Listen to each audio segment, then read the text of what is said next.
Welcome to WatchMojo UK, and today we're counting down our picks for those wonderful rebellious moments where artists decided to say stuff it and railroaded their performances on top of the pops. Was it accidental or a deliberate act of sabotage? You decide.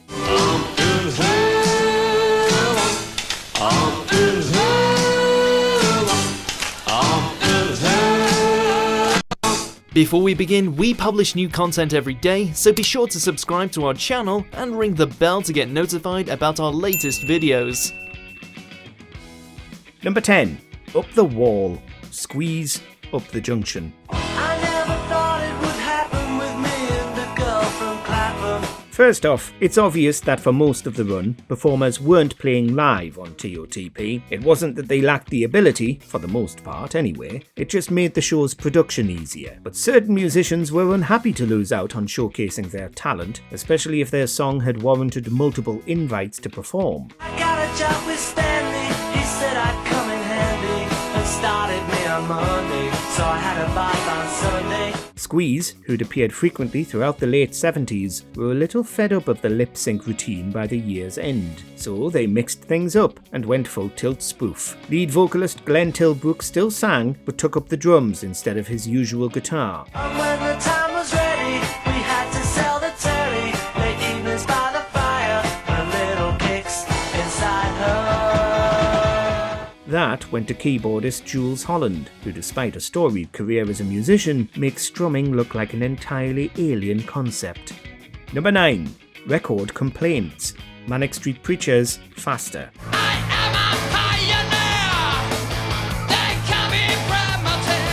The Manic Street Preachers appeared on Top of the Pops over 24 times from 1991. However, their appearance in June 94 remains their most memorable, and was very nearly their last. Only a few years before the Good Friday Agreement brought an end to the Troubles in Northern Ireland, the band appeared on stage clad in full military regalia, complete with frontman James Dean Bradfield wearing a balaclava with his name Tipexed over it. Their performance of their record Faster speedily garnered a record 25,000 complaints from viewers who misinterpreted the garb as the preachers aligning with the IRA, even though they're Welsh. They weren't even being political. Bradfield's knitted headwear was a present from his gran, and he was just showing it off, quote, for a laugh.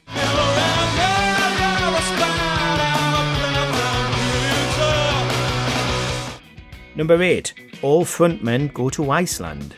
Killing Joke, Empire Song.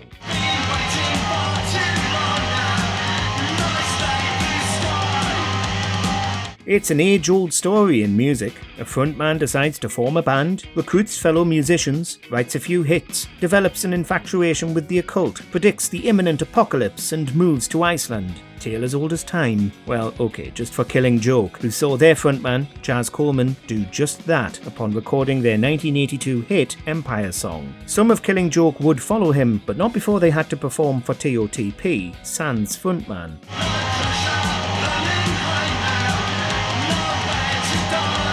So what did they do to get around the fact that their lead singer wasn't joining them? Well, what anyone would. Dress someone up in a hazmat suit and have them stand there, doing nothing, while the drummer lip-syncs to vocals that clearly aren't his.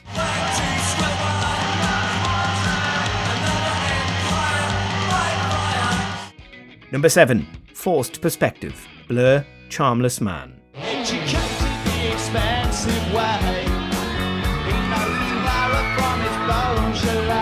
We have to admit to getting Hobbit vibes with Blur's performance of Charmless Man in the summer of 1996. Another group that were dismayed to find their musicality wouldn't be appropriately showcased, the English rockers decided to take an interesting route to rebelling against the lip sync. Graham Coxon is either a giant or his guitar is much smaller than it should be, and Dave Rowntree has either shrunk in the wash or is playing drums with ridiculously oversized drumsticks.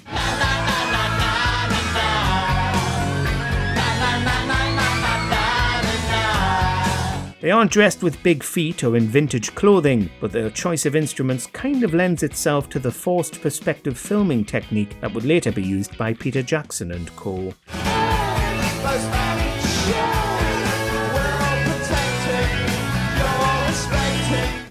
Number 6. Nouvelle Depeesh Mode. Depeesh Mode, Barrel of a Gun.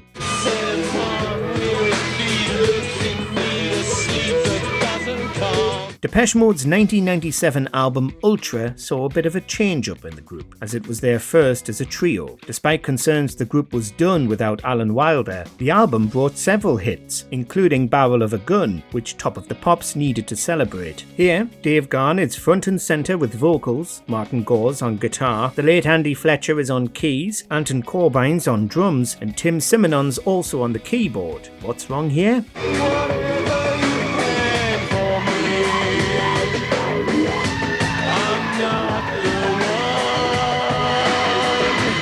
Well, neither of the latter two are members of Depeesh Mode, who decided that their performance needed a little je ne sais quoi by inserting their video director and the album's producer respectively into the band. But when you're miming this well, who cares? I never agreed to your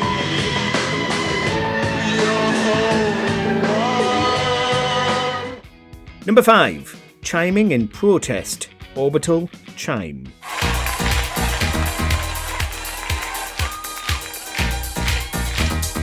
Orbital allegedly made Chime with £1 and a home-built studio under the stairs. Naturally, when the time came for the brothers to play their hit on the telly, Orbital wanted to show off their natural talents. The only problem was TOTP bosses said no, you've to lip-sync the mostly instrumental track instead. But Paul and Phil Hartnell decided they'd do something even better on screen. Absolutely nothing.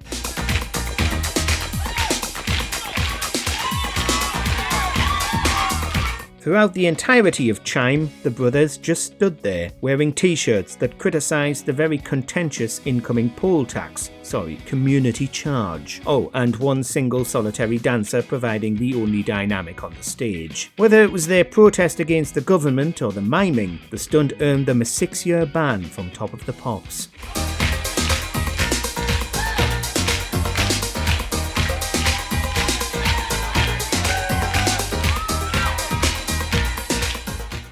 Number 4. Lip-syncing Anywhere. Faith No More from Out of Nowhere. Only a month after our previous entry, and Faith No More were also frustrated at Top of the Pops' production mandates.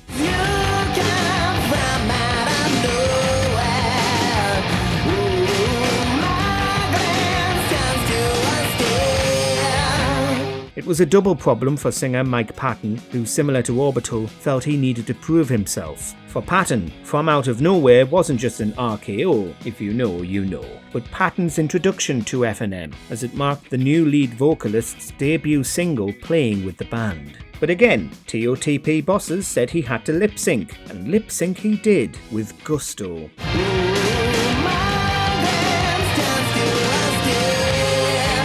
Patton knew he had to go along with it, so he spent the performance playing it like a complete pantomime. We'd argue his facial expressions and bizarre movements make the performance even better. After all, he showed a lot of stage presence.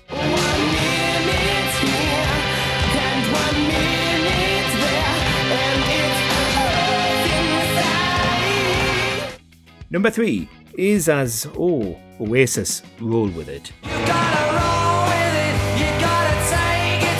We often, regrettably, forget that Oasis wasn't always composed of just Noel and Liam Gallagher. During their heyday, they had Paul Giggsy McGeegan on bass and Bonehead, aka Paul Arthurs, on guitar. The latter caused a bit of a TOTP sabotage of his own when swapping with the cellist the year before during a performance of Whatever.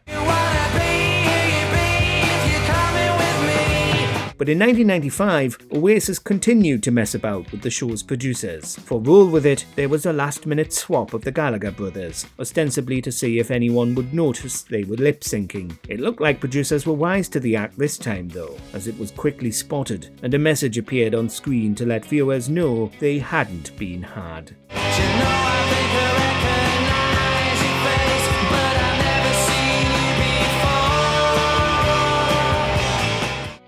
Number 2. Dental Anesthetic for Kids. Eels, Novocaine for the Soul. Life is hard, and so am I.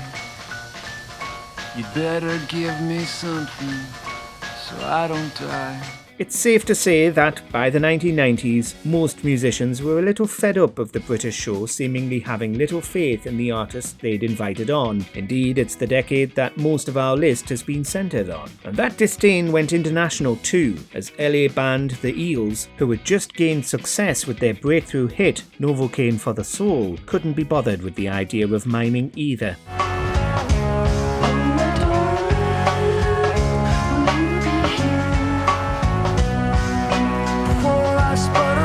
However, unlike many established bands, Eels had just the right tools to protest. Oh, they brought the correct musical instruments alright, but fun-sized versions of them, and in a manner right out of The Who's playbook, proceeded to rock out to the extreme with the mini guitars and drums before smashing them to smithereens.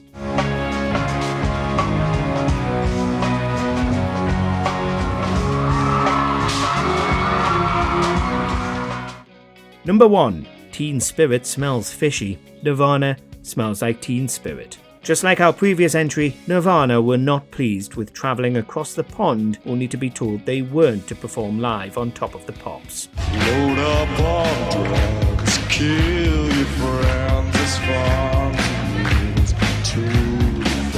Yet, unlike many others, they did manage a small victory. 2 of the trio had to mime, but Cobain could sing. However, producers really should have known better than telling a grunge band that they have to follow, well, the rules. With the lights out, it's as dangerous. We are now entertainers. The result is an anarchist's dream. Chris Novoselic flies around like a kite, Dave Grohl plays drums like he's a kid at Christmas, and juxtaposing it all is Kurt Cobain, sounding like the backing track is broken, doing his best Morrissey impression and even eating the mic at one point. Well played, lads. Or not, it seems.